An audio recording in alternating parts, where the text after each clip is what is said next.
Hi, my name is Taylor Walters. I'm 13 years old. I've been in the 4-H for 6 years, and my presentation this year is on imprinting. I chose this subject because I had the wonderful opportunity of being able to imprint a foal this past spring. Foals retain most information that they learn when they're young. They remember the good and the bad experiences. Slow, steady work is key. It used to be an old wives' tale that when you touched a baby when they were too young, the mother would reject it. We give credit to Dr. Robert M. Miller for disproving this. He was a veterinarian that realized that the foals that he handled when they were young, and that when he saw them again at 2, 3, and 4 months, were easier to handle and more responsive. He is the father of the revolutionary imprinting training. It is now scientifically based and used all around the world. Before your baby is even born, you need a plan. You decide what you're going to use for imprinting and set it outside your mare's foaling stall. You need to make sure that your mare is comfortable with everything that you're using, because if you're using a plastic bag on the baby and the mare is afraid of it, they're not going to let you anywhere near the baby. Imprinting starts right after birth. An average birth lasts 20 minutes. When foals come out, they are wet and hungry. This is your main window of opportunity. Before you touch your foal, you make sure to wash your hands thoroughly as to not spread infection. Start out with rubbing your foal all over with a dry, clean cloth. This not only gets the blood circulating in the baby, but gives you an opportunity to rub all over their body.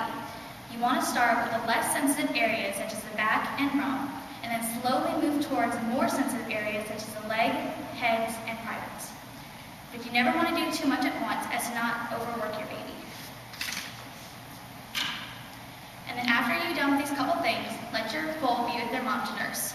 After a while, come back and play with the baby's ears, mouth, and legs. Now lift their legs and their tail, and if you have the right size, try on a halter. Plastic, cloth, and sprays are also good to work with. These are all things that your baby will be experiencing in their life, and so you want them to get used to it young. In the next couple days, you want to take your foal and your mare outside.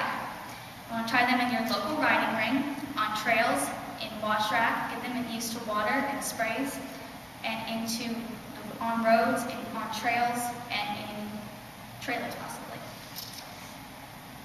You also want to work with some spookier stuff, such as umbrellas, bicycles, camera flashes, and the animals that you have around your farm. Don't forget to work with noises. Kids yelling, dogs barking, leaves crunching, and trailers slamming are all things that they'll be hearing when they're older. Some trainers also like to use oversized beach toys and golf carts to get their babies used to certain things, and they also like to walk them over mattresses.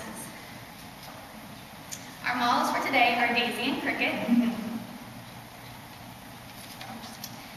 Here I'm rubbing and brushing the baby.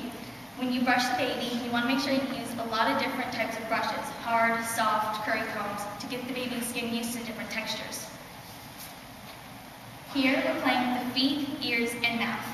When playing with the feet or ears, you want to make sure that you keep at it until your baby stops fussing, and then let them be alone. This tells them that they've done the right thing. And when you're playing with the baby's mouth, you want to set your finger on the bar where the bit will sit when they're older.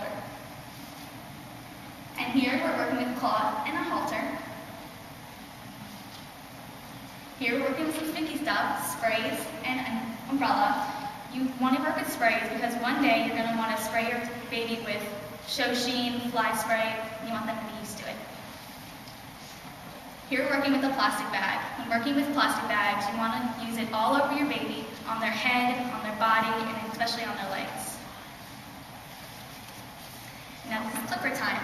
You want to be able to clip your baby when they're older, so make sure you get their muzzle, bridle path, ears, and legs. And in summary, imprinting is an excellent way to get your baby used to things that they will be exposed to in their later life. It also makes babies more responsive and easier to handle. Thank you for listening to my presentation. Are there any questions?